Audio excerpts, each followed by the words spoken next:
Welcome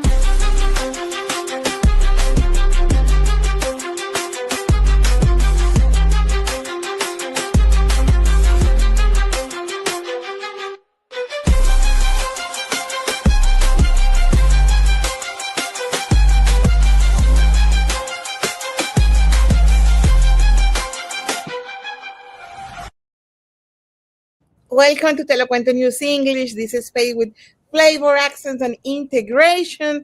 We are very happy to have here Gracia Cabrera. She is running for the legislature candidate in Jackson County. But the first, let's see the people that help make possible this. This segment is presented by Kansas City Football Club, the High Law Firm, the bilingual lawyers in Missouri, U.S. Bank, La Mesa Mexican Restaurant. Shelter Insurance, this is Charles. Afternoon, Charles. Joshua? Does shelter insurance cover shiny red cars? Yeah. What about purple vans? Also, yes. Monster trucks? You know we offer car insurance, son. What's going on? From shiny red cars to purple minivans, we're your shield, we're your shelter. See Shelter Agent Matt Cathy in St. Joseph today for a free insurance review. Well, we will review the state of the city. So for that, we have Gracia Cabrera. As I told you, she's running for the Jackson County legislature. Gracia, welcome. Thank you so much. I'm glad to be here today. We love to have Latinos running for any position. So tell us, what is the reason that making you to start doing this campaign? Well, I work in my line of work. I do health insurance, and I'm working with a lot of seniors, and I'm watching them lose their homes even when they've been paid off due to what recently happened with the property taxes. The reason for that, and it's important to always look at why something happened so that we learn from history and don't repeat it. We fired the assessors and hired a company called Tyler Tech, and this company started assessing the homes incorrectly and shot the property taxes through the roof. And as a result, we've had some chaos in the county, a lot of appeals, and even a lawsuit against the county. So if you won the primary, you will be running for the general election. And as you told me, we do this always in English and Spanish. You are running by large. So how do you think that you will be able to accomplish something about this? Because you will be one person in a room full of many others. How do you think you can create a coalition of support for really solving a problem that it's a conversation, it's a daily conversation in the people that is resident of the Jackson County? I think it's really important to have integrity and to have a servant's heart so that I can bring forth the concerns of the constituents. Since I'm at large, I represent not only the 2nd District, but also the entire county.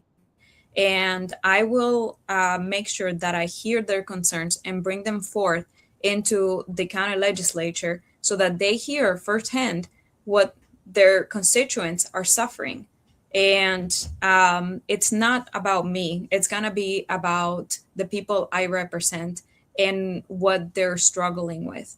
And there's several issues that they're struggling with. They've been struggling with the property taxes. A lot of people have sold their homes and left.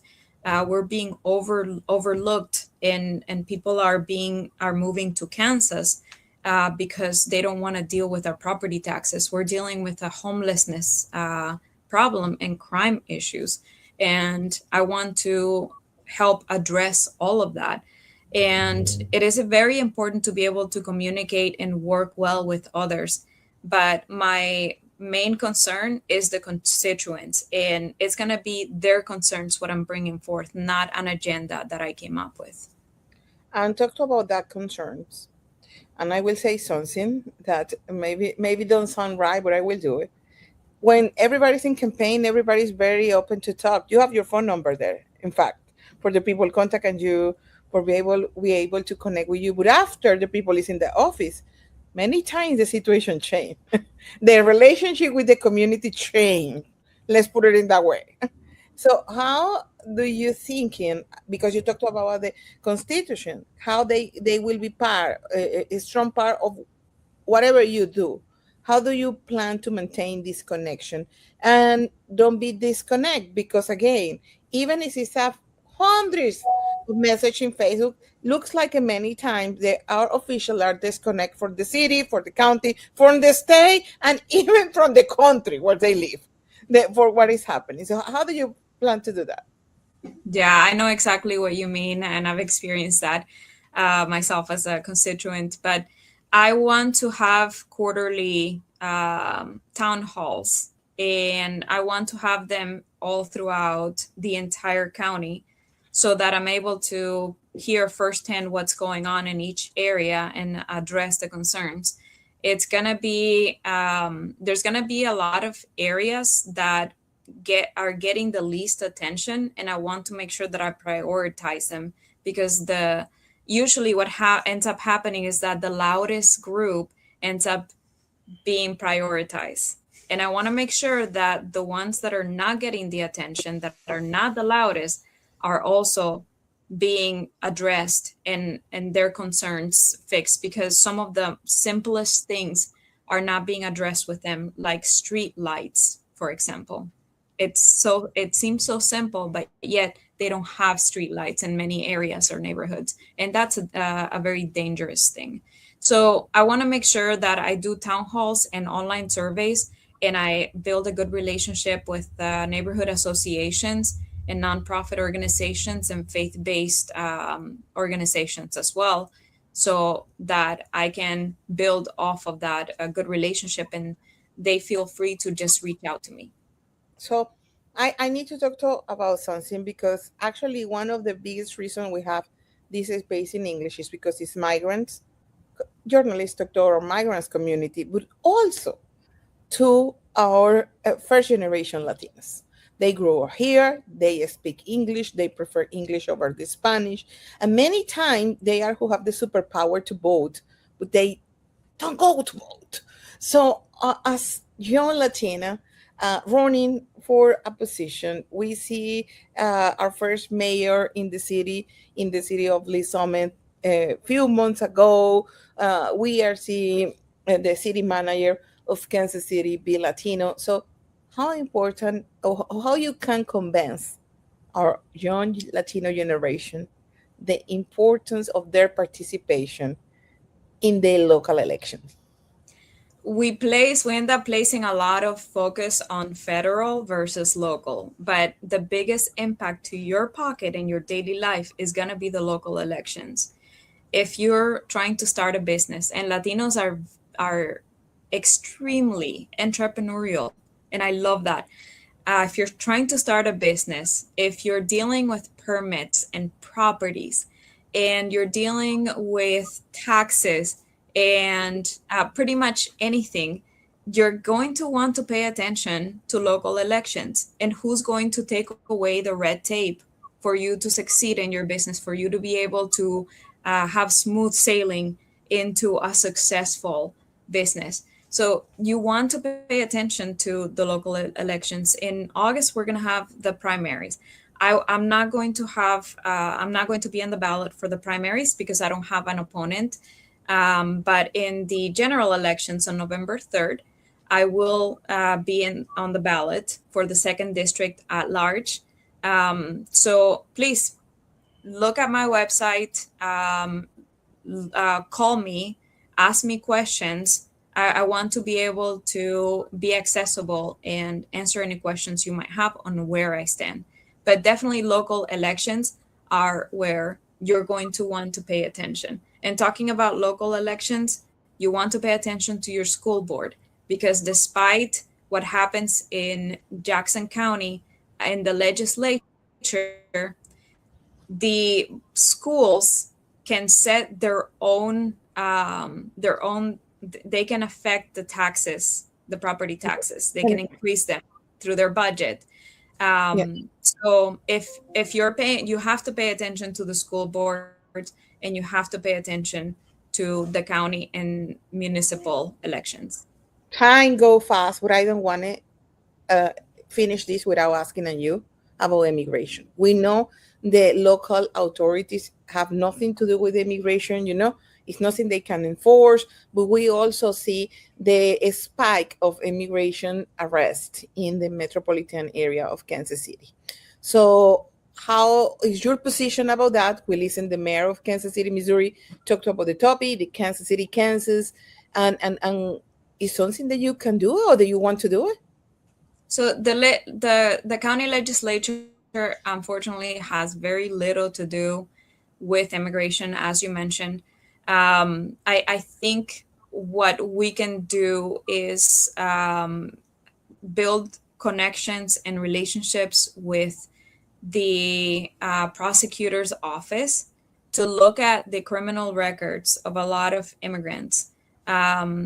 Because I know that immigration is, ICE is looking at criminal records.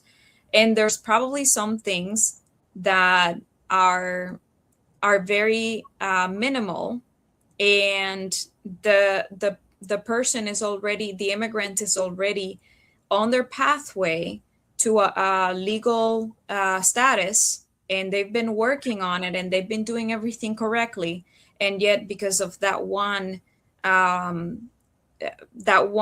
blotch in their record, they're being targeted. So that I would really like to be able to do something about it. And I unfortunately cannot make any promises, but that's definitely something I want to look into to see what I can do from my position to help people like that. And if there's anything that I can do to cut red tape from farmers, farm workers, or any other industry and field where immigrants based on merit can come here and work, I would love to be able to support something like that. Well, thank you, Gracie, for being with us. You have the number. Use the number. Use the number, because this is what is democracy about. Democracy is about have the conversation. And as always say, you can be agree or disagree. I encourage you to have the conversation. Usually, I actually love have the conversation with the people that I disagree, because most of the time we find at least something that we have in common, and we moving forward in the situation that we are coming. So good luck for you. And we hope, and we are very happy to see Latinos running. Hopefully we are seeing more Latinos running in different counties and in different areas of Kansas and Missouri. Thank you, Gracia. Thank you. This segment is presented by Kansas City Football Club, the High Law Firm, the bilingual lawyers in Missouri, U.S. Bank, La Mesa Mexican Restaurant. Shelter Insurance, this is Charles. Afternoon, Charles. Joshua? Does shelter insurance cover shiny red cars? Yeah. What about purple vans? Also, yes. Monster trucks? You know we offer car insurance, son. What's going on? From shiny red cars to purple minivans, we're your shield. We're your shelter. See shelter agent Matt Cathy in St. Joseph today for a free insurance review.